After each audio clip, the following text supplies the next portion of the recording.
तुलयामलबेनापि न स्वर्गम न पुनर्भवम भगवत संग संगस्य मर्त्यानाम किमुतासिसः तात स्वर्ग अपवर्ग सुख धैर्य तुला एक अंग तूलन ताहि सकल मिले जो सुख लव सत्संग। बिल्कुल ट्रांसलेशन है।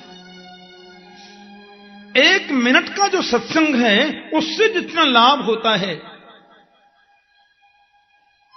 उतना लाभ स्वर्ग और वैकुंठ में भी नहीं है, ऐसी बात कह दी। बोले इसका मतलब तो ये हुआ कि आप ये बताना चाहते हैं कि भगवान के दर्शन से भी ज्यादा महत्व सत्संग का है? बोले है ही। भगवान का दर्शन करने वाले भी क्रोधी रह सकते हैं। दुर्योधन कम से कम 200 बार तो कृष्ण से मिला ही था। दुर्योधन ने अपने जीवन में 200 बार तो कृष्ण का दर्शन किया ही था, पर क्रोध को जीता क्या? शिशुपाल भी कम से कम 15-20 बार तो गोविंद से मिला ही था, क्रोध को जीता क्या? भगवान के दर्शन के बाद भी क्रोध जीत लिया ऐसा बहुत कम होता है, पर सत्संग से क्रोध पर विजय प्राप्त होती है। मतलब यह कि सत्संग जीवन में आमूल परिवर्तन। यद्यपि दर्शन का अपना महत्व है, पर परिवर्तन का जहां तक प्रश्न है तो सत्संग क्रांतिकारी परिवर्तन करता है। और ध्रुव जी जब युद्ध की एकदम चरम परिणति में पहुंच रहे थे, स्वयंभू मनु आकाश मार्ग से आए। ये ध्रुव जी के दादाजी लगते हैं, खास बाबा, पिता के पिता। और स्वयंभू मनु तो 12 भागवतों में एक भागवत है। उन्होंने आकर के ध्रुव जी को उपदेश किया। क्या मार्मिक उपदेश किया है।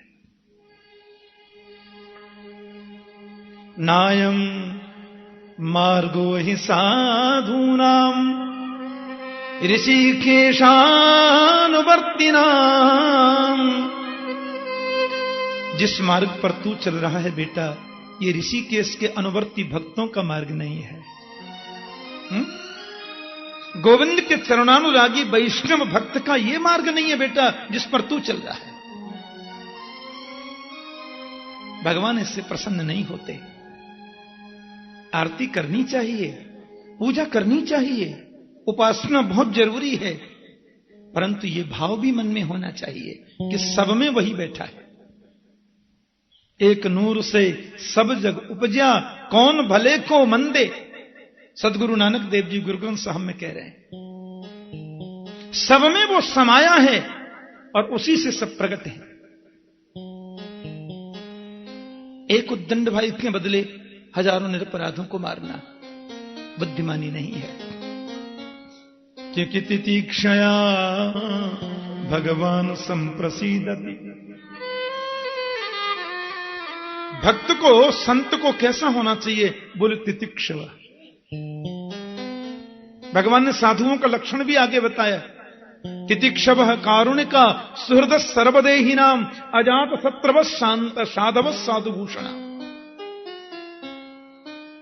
बड़े से बड़े कष्ट को भी मुस्कुरा करके सह लो। तुम्हारे चाहने से परिवर्तन तो नहीं होगा। प्राणी मात्र के प्रति करुणा का भाव रखना, प्राणी मात्र के प्रति सौहार्द दृष्टि रखना। अजात शत्रु, किसी को शत्रु मत समझो। ये साधुओं के भूषण है। भगवान केवल उपास पूजा से ही खुश नहीं होते। भगवान की खुशी का एक तरीका है सबसे प्रेम। तुलसी या संसार में सबसे मिलिए धाय, ना जाने के ही रूप में नारायण मिल जाए। ये बात तुम्हें समझनी चाहिए। फिर तुम्हें संत भी मिले। तो सत्संग ने जीवन को बदला। कबीर जी की एक पंक्ति है, 2-4 लाइन हम लोग कहेंगे। संतन के संग लाग रे तेरी अच्छी बनेगी। संतन के संग सब लोग लाग रे तेरी अच्छी बनेगी। संतन के संग लाग रे तेरी अच्छी बनेगी। संतन के संग लाग रे तेरी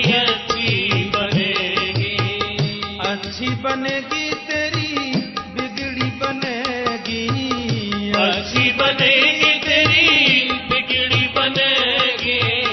होए तेरो बड़ भाग रे तेरी अच्छी बनेगी, होए तेरो बड़ भाग रे तेरी अच्छी बनेगी। संतन कर संग पुण्य कमाई, संतन संग करे पुण्य कमाए, संतन संग कर पुण्य कमाई, संतन संग करे पुण्य कमाए। राम चरण अनुराग रे तेरी अच्छी बनेगी, राम चरण अनुराग रे तेरी अच्छी बनेगी। संतन के संग लाग रे तेरी अच्छी बनेगी, संतन के संग लाग रे तेरी अच्छी बनेगी। हरि बोल।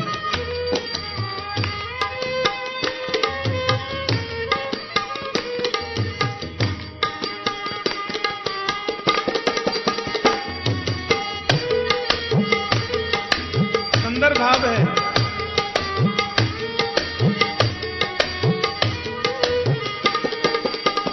ध्रुव जी की बन गई, प्रहलाद जी की बन गई, ध्रुव जी की बन गई, प्रहलाद जी की बन गई।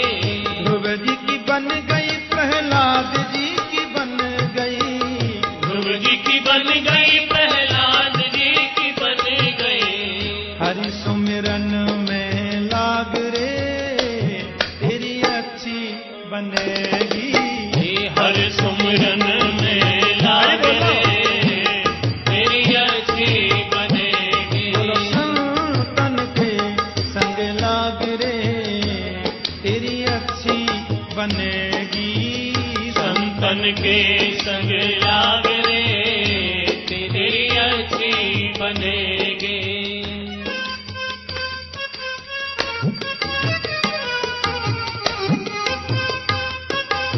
कबीर जी का पद है।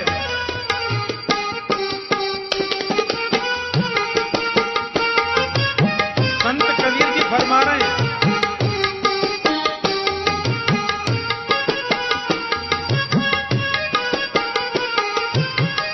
कागा से तो ही हंस बना में, कागा से तुहे हंस बनावे, कागा से तो ही हंस बना में, कागा से तुहे हंस बनावे।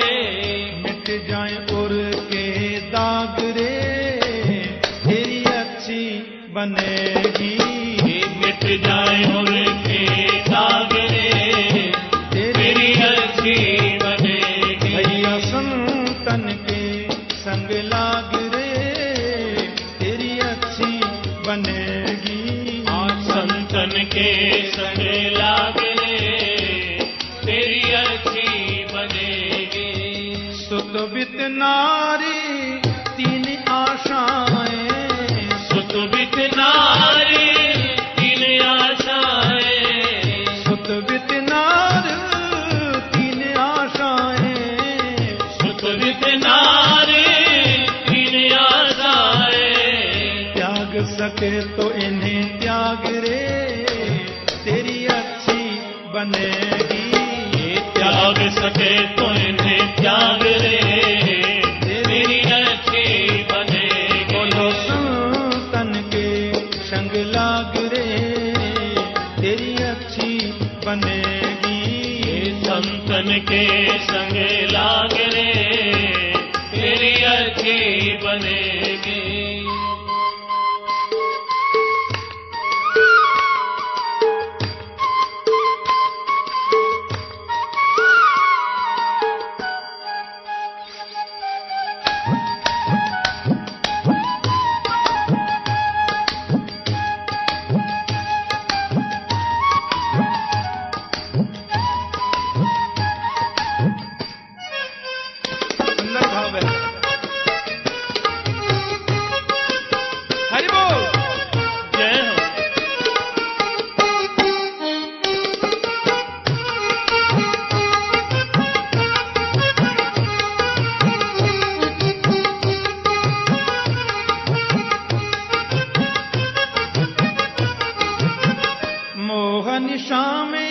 बहुत दिन सोए, मोहन शाम में बहुत दिन सोए, मोहन शाम में बहुत दिन सोए, मोहन शाम में बहुत दिन सोए, बहुत दिन सोए, अनेक दिन सोए, बहुत दिन सोए, अनेक दिन सोए, मोहन शाम में बहुत दिन सोए, मोहन शाम में बहुत दिन सोए, जाग सके तो अब जाग रे, तेरी अच्छी बनेगी, जाग सके तो अब जाग रे, तेरी अच्छी बनेगी, संतन के संग लाग रे, तेरी अच्छी बनेगी, संतन के संग लाग रे, तेरी अच्छी कहत बनेगी। कबीर राम सुमिरन में, कहत कबीर राम सुमिरन में, कहत कबीर राम सुमिरन में, कहत कबीर राम सुमिरन में, राम सुमिरन में, श्याम सुमिरन में, राम सुमिरन में, श्याम सुमिरन में, कहत कबीर राम सुमिरन में, कहत कबीर राम सुमिरन में, पाग सके तो मन पाग रे, तेरी अच्छी बनेगी, पाग सके तो मन पाग रे, तेरी अच्छी बनेगी। राजा राम राम राम, राजा राम राम राम, राजा राम। परिवर्तन आता है, उतना परिवर्तन दर्शन से भी जल्दी नहीं आता, ये कहना चाहते हैं। ते पुनंतिरुकालेन दर्शनादेव साधव। सत्संग की बहुत महिमा है। ध्रुव जी ने अहिंसा व्रत को जीवन में उतार लिया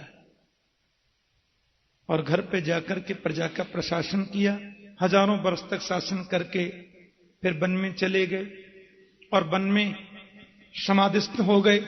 भगवान के धाम से सुंदर विमान आया और जैसे ही ध्रुव जी विमान में बैठने लगे सो एक माता जी आ गई। काली काली माता जी, बहुत लंबी तगड़ी माता जी, हाथ जोड़ के खड़ी हो गई। कहां जा रहे हो? ध्रुव जी बोले बैकुंठ जा रहे हैं, विमान आया है। सुनो, बैकुंठ जाओ चाहे स्वर्ग जाओ, पर पहले मुझे स्वीकार करो। ये काली काली माता जी कौन है मालूम है? इनका नाम है मृत्यु देवी। हमारे लोक की मालकिन है ये। उनकी आज्ञा के बिना कोई कहीं नहीं जा सकता। ब्रह्मा जी का जो लोक है उसका नाम है ब्रह्मलोक, और शिव जी का लोक है शिवलोक। विष्णु जी का लोक है बैकुंठ विष्णुलोक, और हम लोग जिस लोक में रहते हैं उसका नाम क्या है? मृत्युलोक। हाँ, ये तो मृत्युलोक है। यहां तो जो आया है उसको माता जी से ही होके गुजरना पड़ेगा। हाँ, ये मौत माता जी को पहले स्वीकार करो फिर जाओ। आया है सो जाएगा राजा रंग फकीर, कोई सिंहासन चढ़ चला, कोई बंधा जंजीर।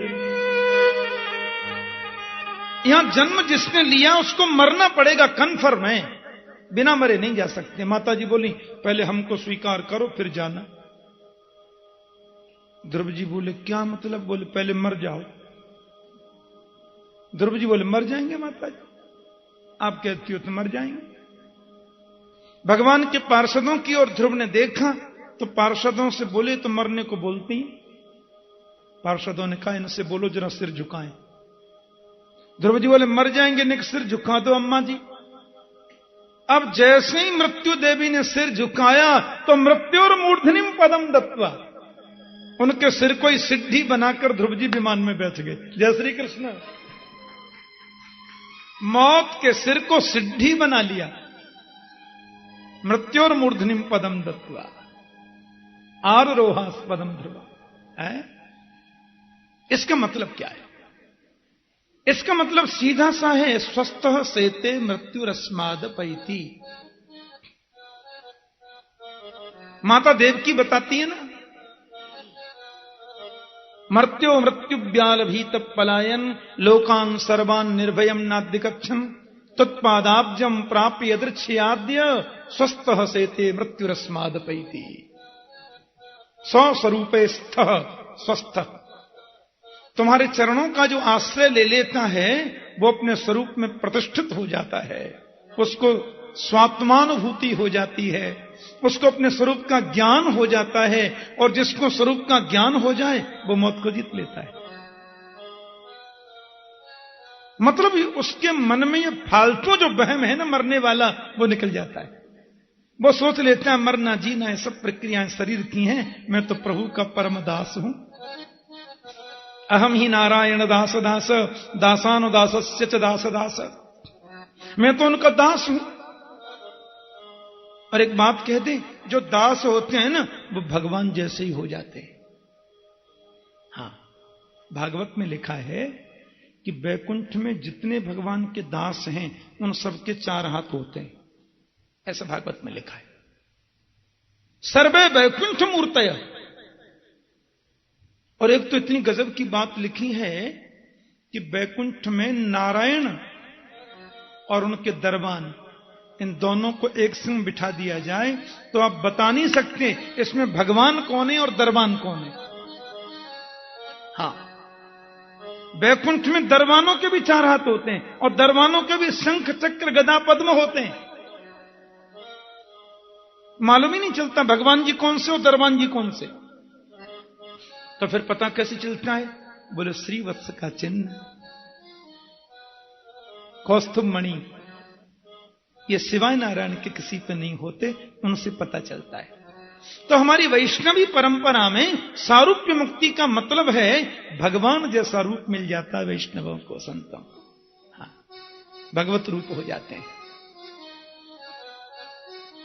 तो यदि कोई भक्त है उसका पांचभौतिक शरीर छूट भी जाए तो दिव्य शरीर से वो सारूप्य मुक्ति पा लेता है, भगवान के धाम को चला जाता है।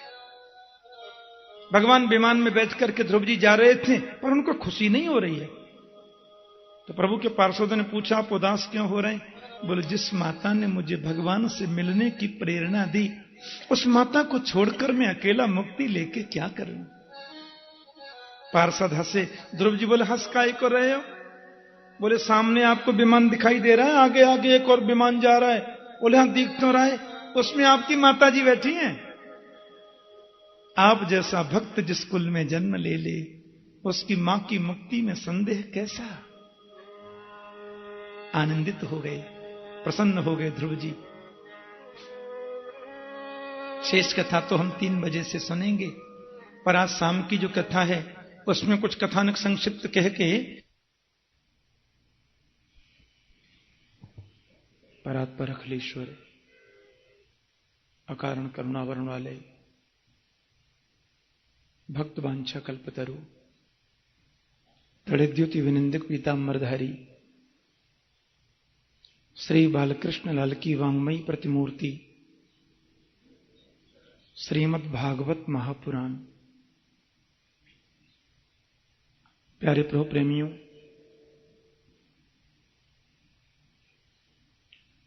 माता कात्यायनी के चरणों में बैठकर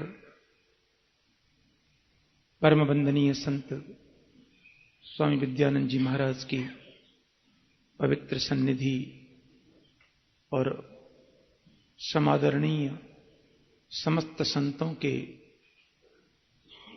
पवित्र सान्निध्य में भागवत कथामृत रसपान हम लोग सब कर रहे हैं और बड़ी निष्ठा, बड़े स्नेह, बड़े प्रेम से आप सब लोग उस अमृत रस का पान कर रहे हैं। ध्रुव जी के वंश में बड़ी पवित्र कथा कही। ध्रुव के पुत्र उत्कल हैं, उत्कल के पुत्र अंग हैं, अंग के पुत्र बैन हुए और बैन के ही महाराज पृथु कहलाए। आदरणीय पृथु महाराज ने बहुत यज्ञ किए, भक्ति प्राप्त की। उनके पुत्र अंतर्धान, उनके हविर्धान, हविर्धान के प्राचीन बरही की हिंसा की वृत्तियों को संत नारद ने छुड़ाया, उन्हें पुरंजनोपाख्यान के माध्यम से। उत्तानपाद के भाई हैं प्रियव्रत। विदुर जी महाराज तो ये कथा प्रसंग सुनकर वहां से प्रस्थान कर गए, लेकिन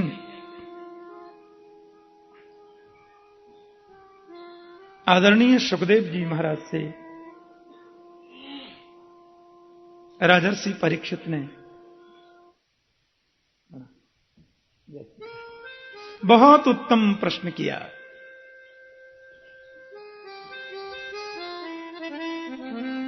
प्रियव्रत कौन? देखो, प्रियव्रत का वास्तविक मतलब होता है, प्रिय माने अच्छा और व्रत माने प्रतिज्ञा।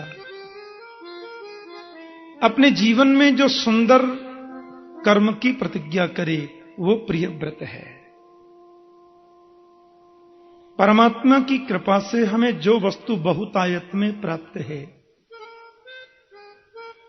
उसको जरूरतमंदों के सहयोग में प्रदान करने से हम प्रियव्रत हो जाते हैं। प्रिय माने अच्छा और व्रत माने प्रतिज्ञा।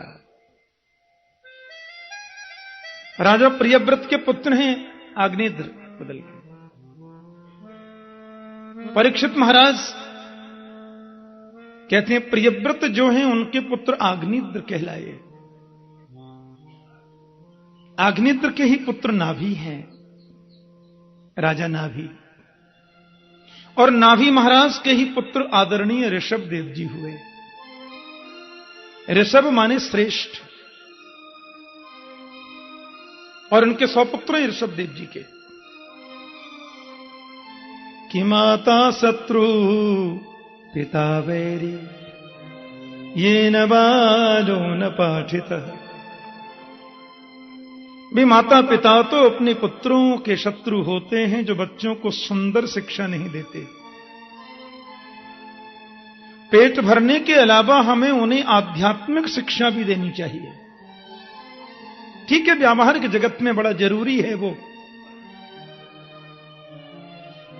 लेकिन अपने आप की पहचान भी हमें बनी रहे, इसके लिए बहुत जरूरी है आध्यात्मिक शिक्षा।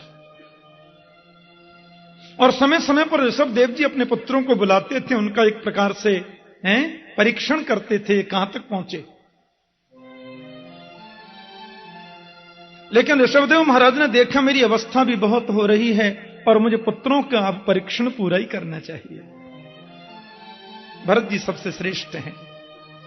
आज सभी पुत्रों को अपने पास में बुलाए और बोले मैं तुमसे कुछ प्रश्न करना चाहता हूं।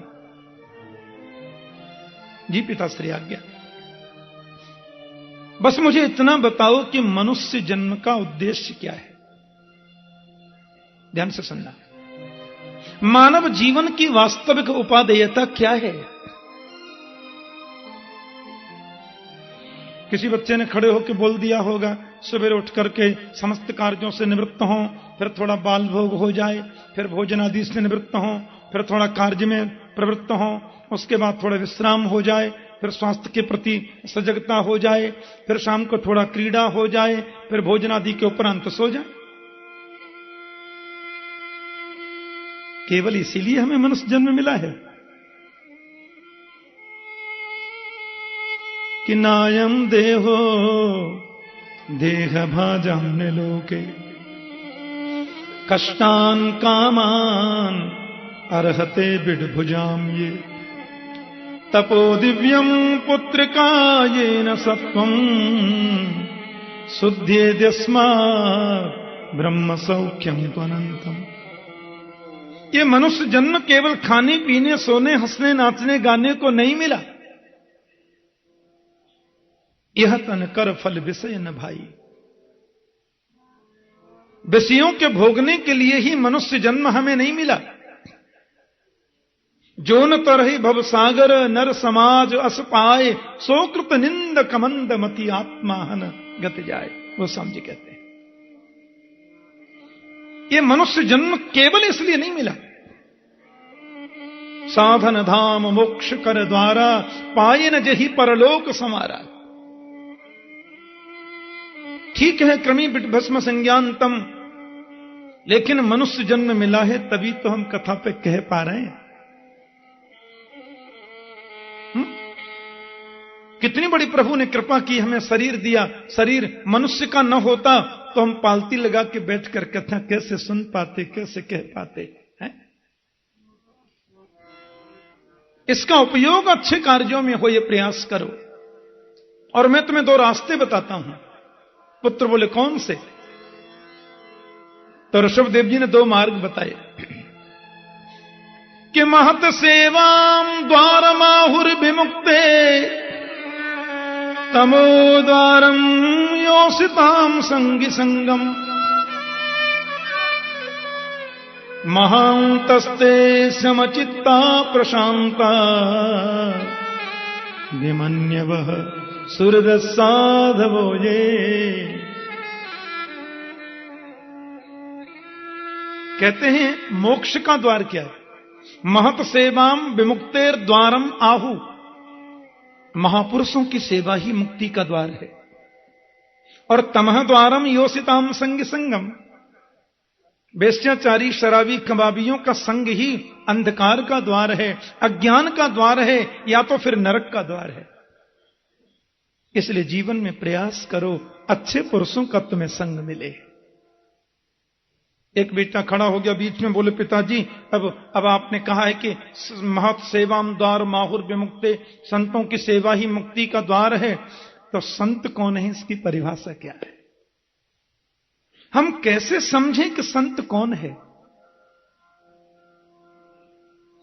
परिधान से पहचाने, कि चरित्र से पहचाने, कि उनके दर्शन से पहचाने, कि उनके प्रवचन से पहचाने? हमें ज्ञात कैसे हो कि संत कौन है? तो भगवान ऋषभ ने संतों के कुछ लक्षण बता दिए। महांतस्ते समचित्ता प्रशांता, विमन्यवः सुहृदः साधवो ये। बेटा महात्मा वो है, संत वो है जिसका चित्त सम है, जिसके चित्त में वैषम्य नहीं है, विषमता नहीं है। प्रशांत जिसका मन है। विमन्यवः, मन्यु माने क्रोध को जिसने जीता है, और सबके प्रति सौहार्द भाव जिसका है। ये लक्षण तुम्हें जिसमें दिखाई देते हैं, उसका परिधान कोई भी हो, वो निश्चित रूप से संत है। मन को जिसने जीता, इंद्रियों पर जिसने विजय प्राप्त की, प्रशांत जिसका मन, चित्त में जिसकी समता, ऐसे लक्षण जिसमें दिखाई दें, वो पैंट भी पहनता है तो संत है। बोलो जय श्री कृष्ण। धोती कुर्ता भी पहनता है तो संत है। लाल पीला भी पहनता है तो संत है। देसी है तो भी संत है, विदेशी है तो भी संत है, स्त्री है तो भी संत है, पुरुष है तो भी संत है। ये लक्षण तुम्हें जिसमें दिखाई दें, वो निश्चित रूप से संत है। और ऐसे संतों की सन्निधि ही मुक्ति का मार्ग प्रशस्त करती है, ये ध्यान रखना। अब आप विचार करें, आज पूरे भारत में घर घर में गीता रामायण पहुंची।